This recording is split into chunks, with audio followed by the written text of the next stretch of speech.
Hi, this video is going to examine a very important issue, literally an issue of life and death. The modern world has applauded the innovation of in vitro fertilization as a solution to infertility. It has mocked the Catholic Church for declaring it to be an intrinsically evil act. Using modern-day morality oriented to the subjective conscience and moral relativism, society truly believes that in vitro fertilization is clearly justified as a means of helping infertile couples to conceive a child.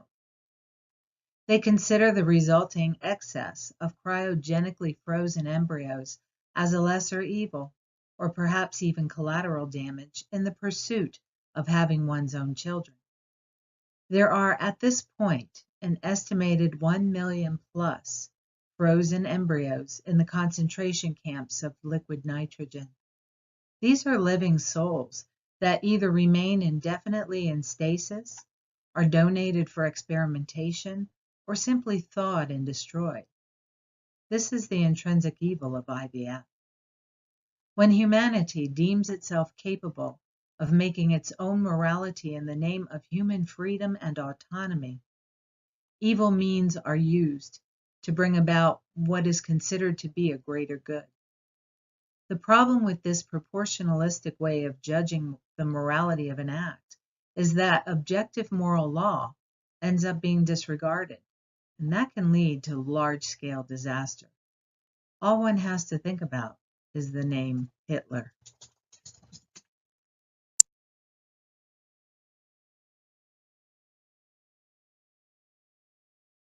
Thomas Aquinas tells us that the good is to be done and pursued, and the bad is to be avoided.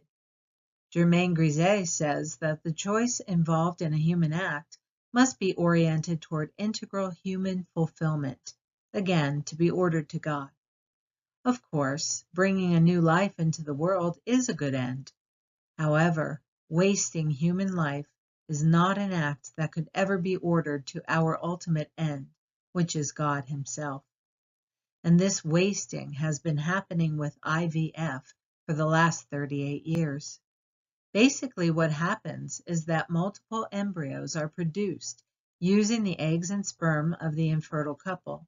If there is a need, then donor eggs and/or sperm are used. The unused embryos are then frozen through a process of dehydration and immersion into liquid nitrogen. They can be kept this way indefinitely until the couple wishes to have more children, at which point the next embryo is thawed, rehydrated, and transferred into the womb of the mother-to-be. The problem of evil occurs in several ways. First, if all of the implanted embryos take, then the mother is offered the option of removing the extras, resulting in their death. Then, after the couple later on considers their family to be complete, they may still have multiple embryos left over in the frozen state. There's a monthly fee for this storage, which the parents can maintain, or they can donate them for experimentation or have them thawed and destroyed.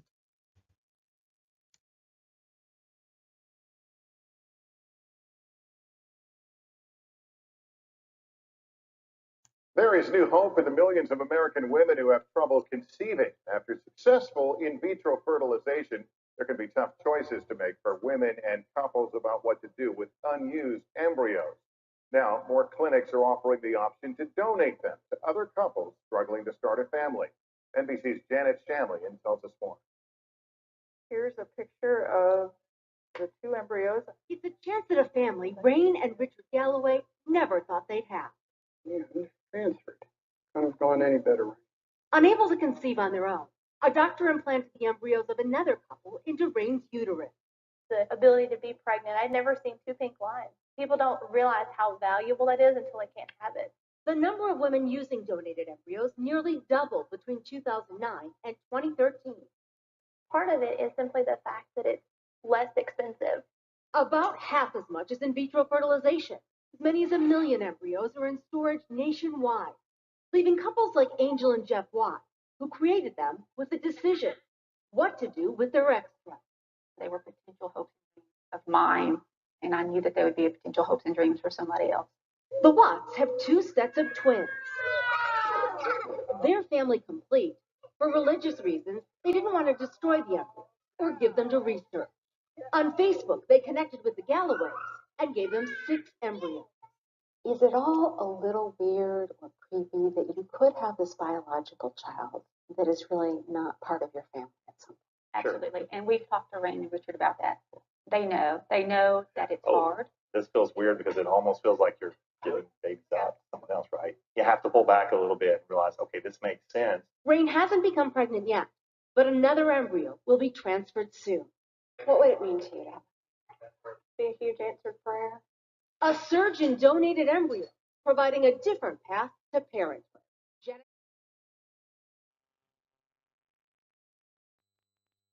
Is it morally licit for a sacramentally married couple, open to life, whether fertile or infertile, having gone through every magisterially approved process to overcome their infertility, to adopt a so-called byproduct of in vitro fertilization, that is, a cryogenically frozen embryo, in order to save its life?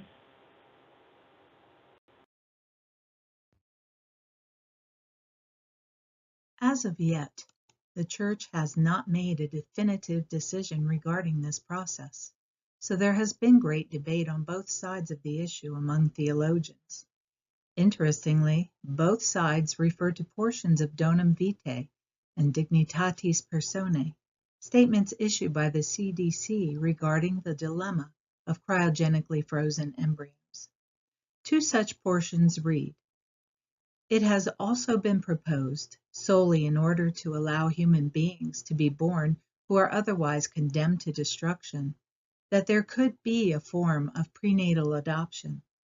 This proposal, praiseworthy with regard to the intention of respecting and defending human life, presents, however, various problems not dissimilar to those mentioned above. All things considered, it needs to be recognized that the thousands of abandoned embryos represent a situation of injustice which in fact cannot be resolved." Dignitatis Personae, number 19. It is therefore not in conformity with the moral law deliberately to expose to death human embryos obtained in vitro. In consequence of the fact that they have been produced in vitro, those embryos which are not transferred into the body of the mother and are called spare are exposed to an absurd fate, with no possibility of their being offered safe means of survival which can be licitly pursued. Donum Vitae, number 5.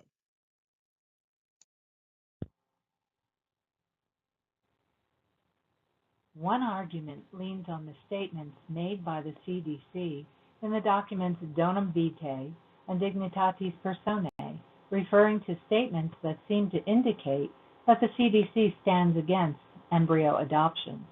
For example, Dignitatis Personae says these abandoned embryos represent a situation of injustice which, in fact, cannot be resolved.